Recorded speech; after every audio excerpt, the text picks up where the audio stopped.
বাবা শাহ আলী বগদাদী রহমতুল্লাহ আলাইহির দরবারে কিছু দুষ্কৃতিকারী আচমকা এই দরবারের উপরে হামলা করেছে। আমরা বলে দিতে চাই, আমরা সবাই মুসলিম, আমরা ভাই ভাই, আমাদের মধ্যে কোনো বিভেদ নাই। আমাদের এই মাজারের যারা প্রেমিক, যারা আশেকান, তাদের উপরে অত্যাচার করা হয়েছে। এখানে জিয়ারতি মামুন আছে, তাদের উপরে অত্যাচার করা হয়েছে। এটা কেন হবে? এটা তো হওয়া ঠিক না। আমরা দীর্ঘ কয়েকদিন যাবৎ দেখতেছি হঠাৎ হঠাৎ তারা আচমকিত হামলা করে। আমরা এই হামলার তীব্র নিন্দা জানাই। আর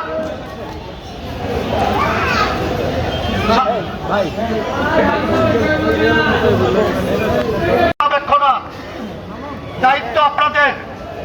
আমাদের এই মাজারের পবিত্রতা আপনারা দেখবেন।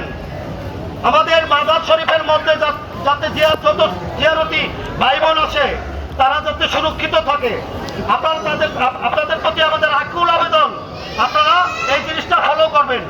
আর যারা অবৈধ ব্যবসা করে তাদেরকে আপনারা চিহ্নিত করে তাদের বিচার করেন, এটাতে আমাদের কোনো আপত্তি নাই।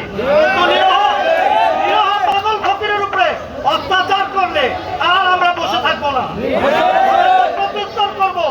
আমরা তার প্রত্যুত্তর করবো, আমরা তার বিপক্ষে থাকবো। আমরা কারো দলতে চাইতে চাই না। আমরা সাধারণ মানুষ, আমরা সাধারণ ভাবে থাকতে চাই।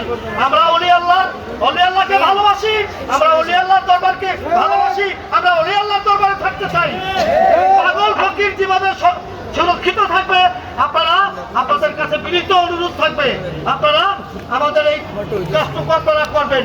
আর বাবার 3 দিনও মাহফিল চলবে আজকে থেকে, মঙ্গল, বুধ, বৃহস্পতিবার।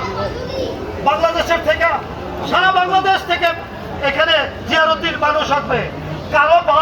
কারো যাতে কোনো সমস্যা আমাদের দ্বারা এখানে না হয়, আপনাদের প্রতি, সবার প্রতি আমার অনুরোধ থাকবে, আপনারা আমাদের এই ছোট কথাটুকু আপনারা গ্রহণ করে নেবেন এবং আপনাদের প্রতি আকুল আবেদন থাকবে যাতে মাজারের এই চতুর্দিকে যে হামলা হয়েছে, এরকম হামলা যদি কেউ করতে আসে, আমরা তার প্রতিবাদ করব। প্রয়োজনে আমরা সোজা সরল মানুষ, আমরা সোজা সরল থাকতে চাই। আমাদেরকে আঘাত করলে আমরা আঘাত সহ্য করার মানুষ, আমরা আঘাত দেওয়ার মানুষ না। আঘাত পাইতে পাইতে এখন আর সহ্য হয় না।